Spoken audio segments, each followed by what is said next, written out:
Okay, I'm going to give you a shop tour.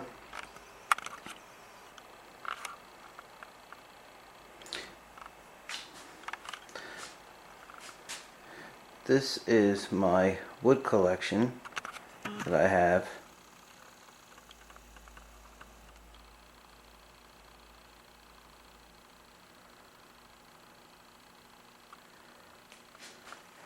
And over here, you see I have an old Craftsman bandsaw.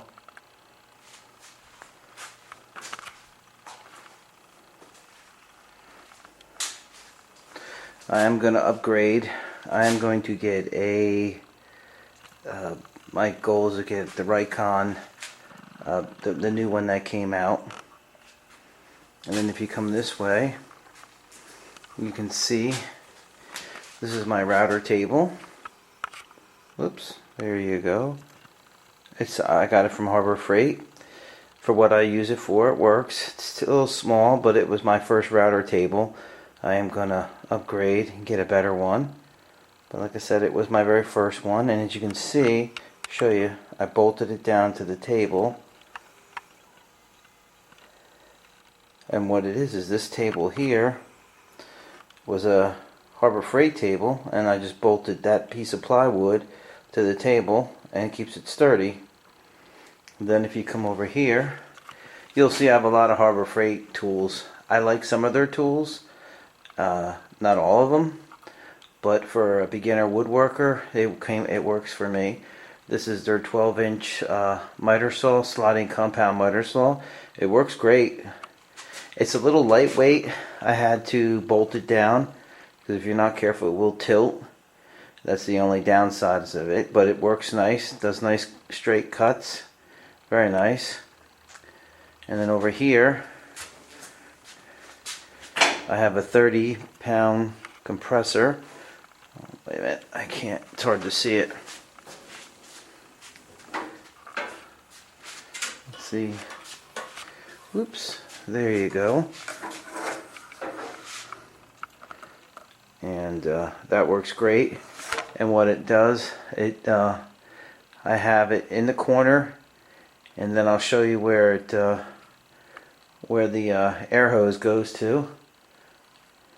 And then here, now you can all laugh. This is a Ryobi 10-inch table saw. It was my very first table saw. It does the job for now, and I made that sled for it. It's not the greatest. The fence for it is really junk, but for right now it works for what I need it for.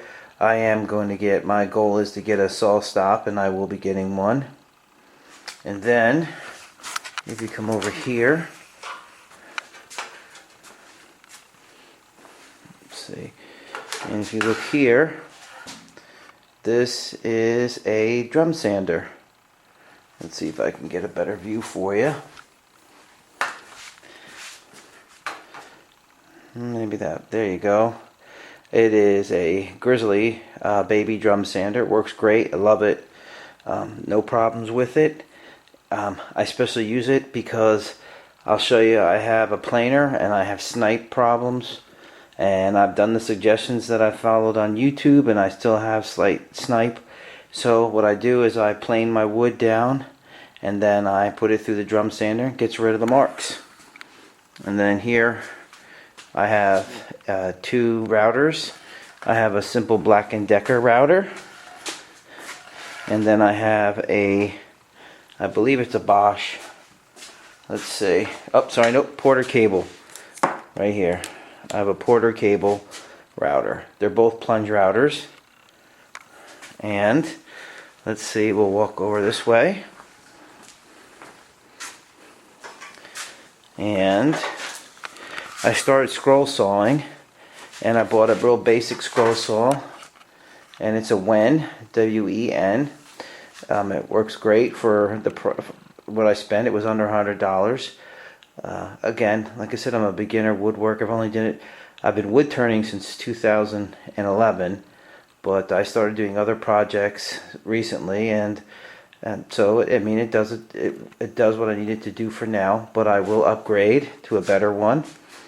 down below. I'm not going to pop it out, but that's all my sign making equipment that I use with my router. And if you look up here, that is my air filtration system. It is another Wen product. It works great. Helps me out here.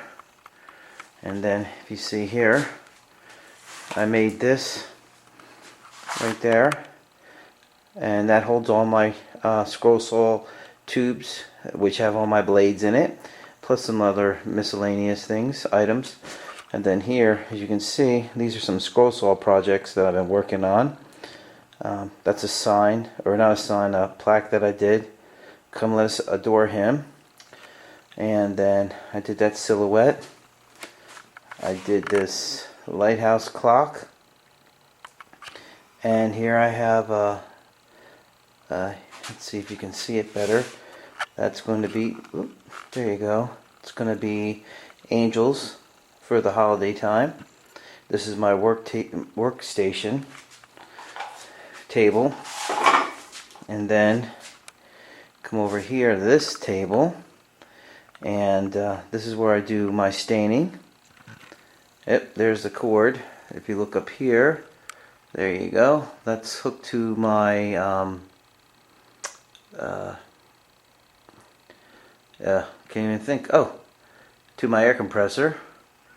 And then you come down, and there's the handle right there. Now here, this is a project I just finished. As you can see there, that's a cutting board I made, and I made this little stand. And what it is for, when I do craft shows, you're only limited. The table is a small table; it's not very big. And so what I did was I made this I made this stand. And what I do is I put my cutting boards in there. So instead of laying them flat and taking up so much space on my table, I can put it this way. It's kind of like a file folder, and so then I can lay out the cutting boards and not take that much space. So it's great. So it really works out well. I just finished making that, and let's see. And over here, I have my 6-inch joiner. It's a Porter cable. That was one of my first tools that I got, major tools. Love it. Works out great. Now down here, it's part of a dust collecting system. I bought that from Harbor Freight. I've never got it to work right. It doesn't suck up that much dust. I don't know if it was broken when I got it, or it broke as I used it. I don't know. I don't really like it. It's something that I wouldn't recommend. Maybe other people have had better luck with them. I haven't. So I am going to get a new one. Then over here, these are my Forster bits and my router bits that I've made. I made that little stand for it right there. And I made the stand for my Forster bits. And there's some push sticks that I made. And you can see it says J&D wood turning on there on the push stick. I was just practicing with my branding iron. And then you go over here. This is another Wen product. I like their products. That is a spindle sander, and I've had no problems with it. I like it. Down below here was my 10-inch miter saw. I had to replace that. That's why I've got the 12-inch. There's some issues with it. Every time I turn it on and I after the cut, when I release the lever, all of a sudden it lights up like a spark. So there's some electrical issues with it. So I don't want to get electrocuted, or I don't want a fire to start. So it's there for now, and until I can get rid of it.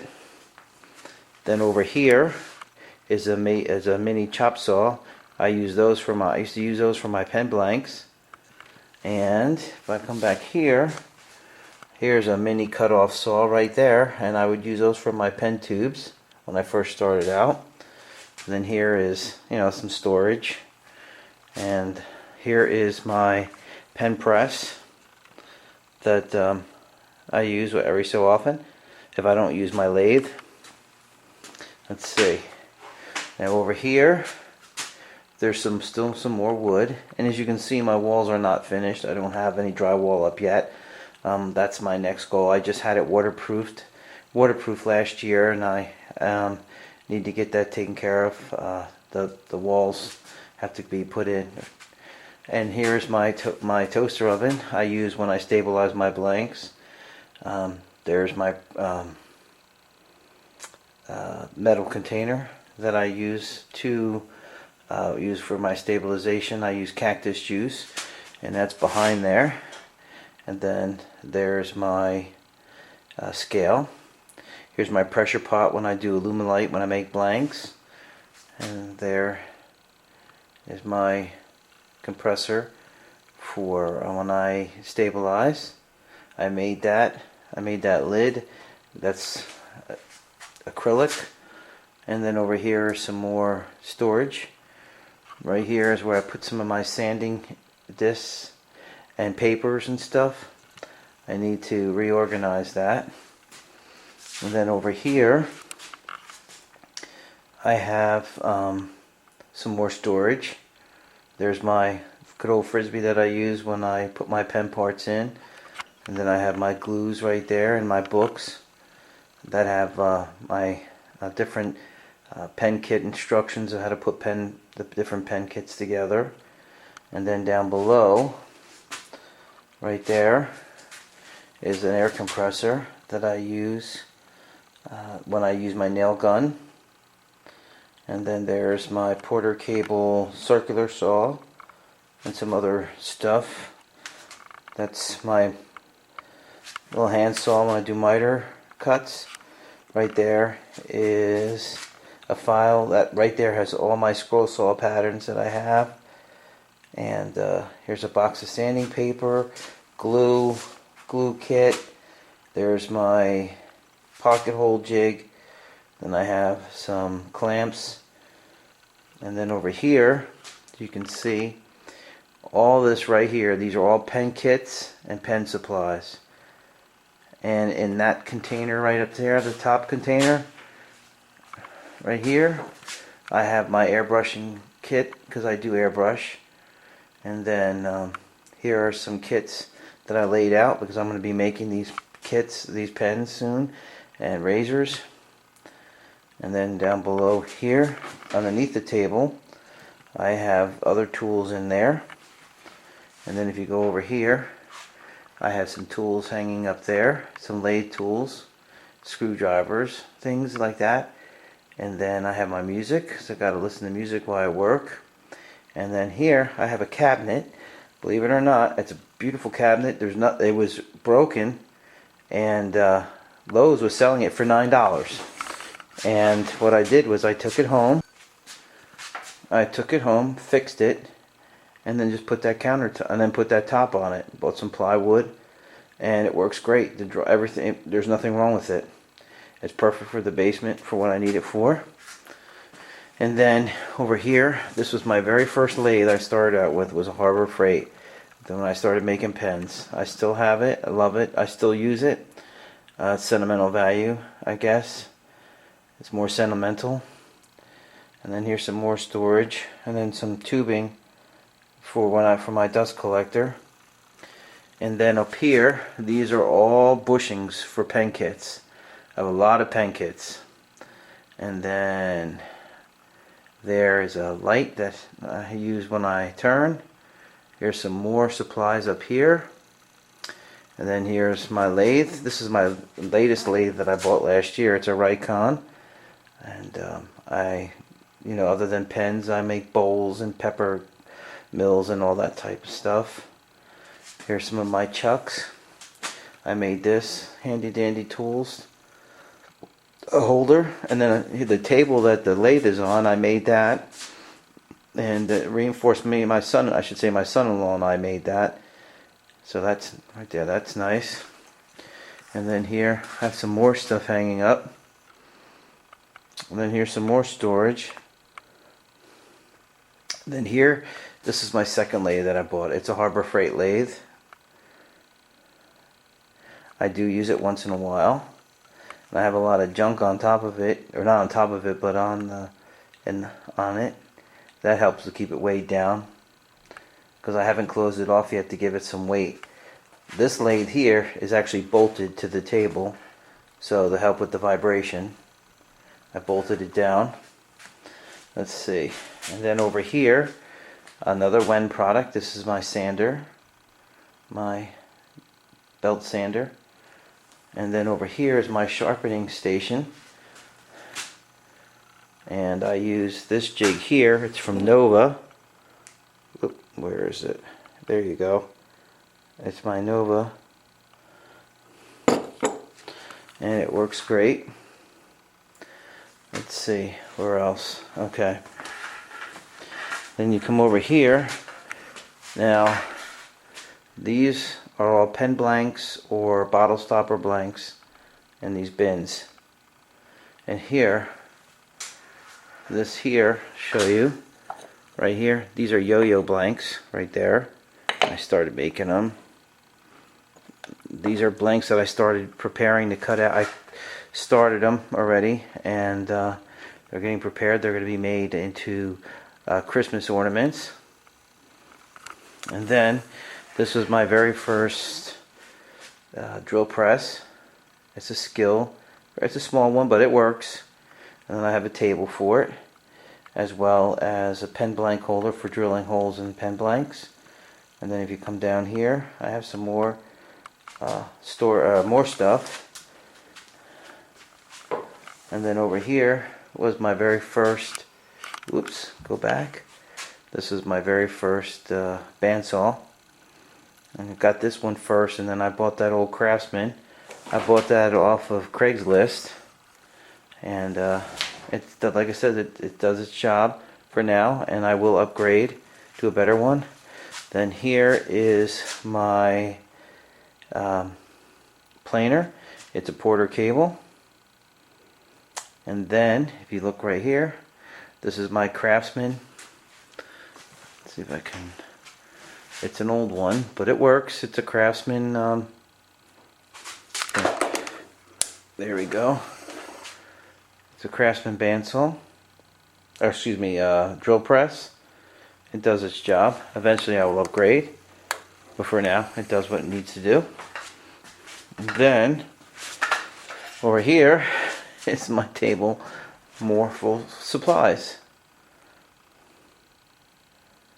And there you go. So that's my shop in a nutshell. And then there's my dust collector and vacuum.